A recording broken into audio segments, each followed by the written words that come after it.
Hello দর্শক, আজকে আমি খামারি চম্পারি ছেলে বাড়িতে আসছি। উনি হাঁসের বাচ্চা পালন করছেন। এখানে কতগুলো বাচ্চা আছে? 400টি বাচ্চা না? আচ্ছা, এই হাঁসের বয়স কয়দিন হয়েছে?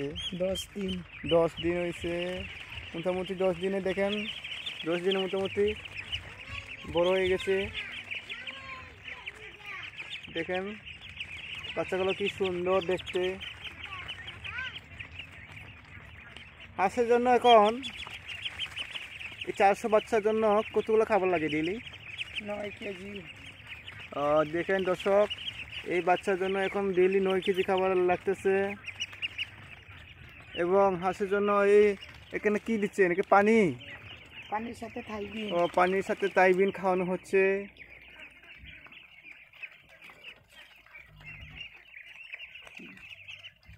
দর্শক, আমরা জানবো হাঁস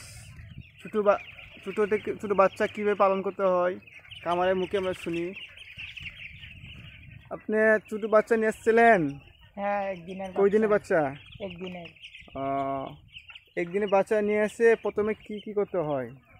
প্রথমে আমরা লাইটে বোর্ডিং করে রাখি 1 সপ্তাহ। তারপর হচ্ছে আমরা 1 সপ্তাহ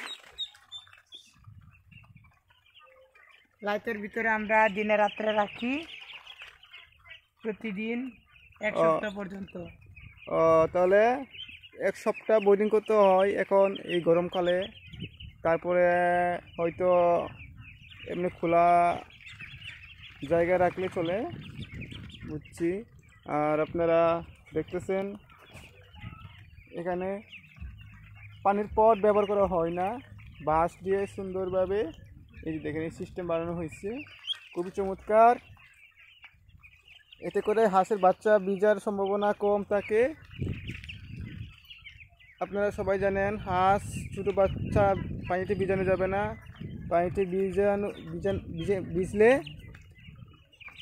ঠান্ডা লাগতে পারে। ঠান্ডা হয়ে গেলে কিন্তু হাঁসের বাচ্চা বাঁচবে না, মরে যাওয়ার সম্ভাবনাটাকে নাকি বেশি। এই জন্য এই অবস্থায় যে দেখেন আপনারা বাঁশ থেকে এইভাবে এই সিস্টেমে বানানো হয়েছে। আচ্ছা দর্শক, আপনারা সাথে থাকুন, আমরা এই খামার দেখব শুরু থেকে। আপনারা দেখতেছেন এই শেষ পর্যন্ত কি হয় চম্পারি ছেলে খামার। আপনারা সবাই দোয়া করবেন, আশীর্বাদ করবেন, কমেন্ট করবেন এবং আপনারা জানাবেন কেমন লাগে এই খামার।